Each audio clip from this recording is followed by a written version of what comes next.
నమస్తే నేను జ్యోత్స్న పశ్చిమ బెంగాల్ బీజేపీ మేనిఫेस्टो కేంద్ర హోంమంత్రి అమిత్ షా రిలీజ్ చేస్తున్నారు ఇప్పుడు ఆ లైవ్ చూద్దాం पत्रकार बंधु स्टडी करने का स्वभाव रखते होंगे, विश्लेषण करने का स्वभाव रखते होंगे। वो लोग जरूर भाजपा के सभी संकल्प पत्र और सिद्धियों को तुलनात्मक कंपैरेटिव स्टडी जरूर करें।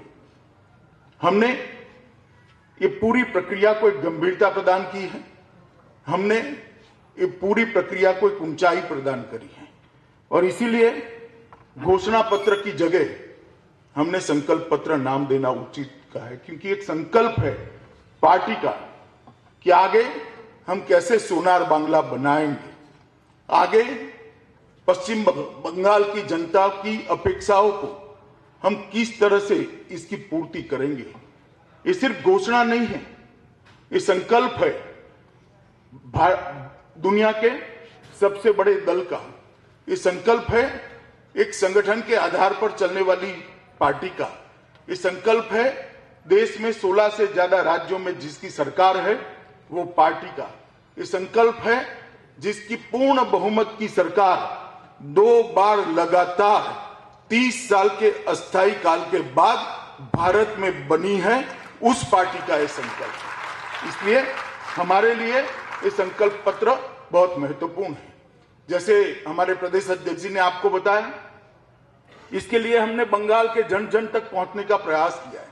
अनेक विध प्रयास करे हैं, कहीं बक्से गए, कहीं ऑनलाइन सजेशन ले लिए गए, कहीं ट्विटर पर व्हाट्सएप पर उसको कलेक्ट कर दिया गया, कहीं संपर्क अभियान किया गया, कहीं गांवों में हमारे कार्यकर्ता ने घर घर जाकर पर्चे भराए और ये संकल्पों को संग्रहित कर हमारे भारतीय जनता पार्टी के नेताओं ने इसको छान कर जनता की अपेक्षाओं को मूर्त स्वरूप देने के लिए और वो बजट के अनुकूल हो, इसका भी डिटेल इसके अंदर ध्यान रखा गया है। और ये संकल्प पत्र आधारित है सोनार बांग्ला के हमारे स्वप्न के आधार पर। इसका मूल आधार सोनार बांग्ला की रचना है और सोनार बांग्ला एक कोई कोरी कल्पना नहीं है। सदियों तक भारत का यह हिस्सा पश्चिम बंगाल देश की अगुवाई करता था, चाहे अध्यात्म का क्षेत्र हो, चाहे राजनीतिक क्षेत्र हो, चाहे विज्ञान का क्षेत्र हो, चाहे समाज सुधार का क्षेत्र हो, चाहे शिक्षा का क्षेत्र हो, चाहे साहित्य और कला का क्षेत्र हो। हर चीज बंगाल बाकी के भारत से आगे रहता था और इसीलिए गोपाल कृष्ण गोखले कहते थे, what Bengal thinks today India think after 50 year. Bengal इतना आगे होता था। आज के आजाद और प्रगतिशील भारत की नींव कल के बंगाल में रखी गई। यही पश्चिम बंगाल की भूमि है जहां पर आजादी का उद्घोष किया, यहीं वंदे मातरम मिला, यहीं जनगण मन मिला, यहीं सशस्त्र क्रांति का शंखनाद हुआ और यहीं पर समाज सुधार की एक बड़ी शुरुआत हुई। और बंगाल हमेशा से देश और दुनिया का मार्गदर्शक रहा। स्वामी विवेकानंद, रामकृष्ण परमहंस, चैतन्य महाप्रभु, श्री अरविंदो, बाबा लोकनाथ, श्री अनुकूल चंद्र ठाकुर जैसे महान व्यक्तियों ने न केवल बंगाल, न केवल भारत, दुनिया भर में आध्यात्म, चेतना और भक्ति का मार्ग प्रशस्त किया। जब पूरे देश अनेक प्रकार की कुरीतियों के अंदर घिरा गया था, सदियों की गुलामी के कारण अनेक प्रकार की अंधश्रद्धाएं देश की जंजीर बनकर जकड़ी हुई, तब बंगाल के सपूतों ने ही सामाजिक सुधार की शुरुआत की। गुरुदेव रविंद्रनाथ टैगोर, राजा राममोहन राय, रानी रासमती, ईश्वर चंद्र विद्यासागर, मां शारदा देवी, केशव चंद्र सेन, हरिचंद ठाकुर, पंचानन वर्मा, ऐसे कई समाज सुधारकों ने यहां से एक समाज सुधार की ज्योति को जगाया जो मसाल बनकर पूरे भारत के अंदर फैली। भारत के स्वतंत्रता संग्राम का नेतृत्व भी बंगाल ने ही किया। नेताजी सुभाष चंद्र बोस, मातंगिनी हाजरा, श्यामा प्रसाद मुखर्जी, शहीद खुदीराम बोस, प्रफुल्ल चंद्र चाकी, सूर्य सेन, बागा जतीन, बीना दास जैसे कई महान नायकों ने हमारी आजादी के आंदोलन को एक आकार देने का काम किया। और बंगाल शिक्षा, विज्ञान, साहित्य, कला, खेल हर जगह पे अपना परचम लहराए होते थे। मगर आज पिछले 73 वर्षों के बाद अनेक आघात झेलते झेलते झेलते ये सभी क्षेत्रों में लगता है कि बंगाल कहीं पर पिछड़ने की शुरुआत हुई है, काफी कुछ पिछड़ गया है। एक समय था जब देश के इंडस्ट्रियल प्रोडक्शन का 30% हिस्सा बंगाल से आता था, वो घटते घटते घटते आज 3.5% पर 3.5% पर पहुंचा है।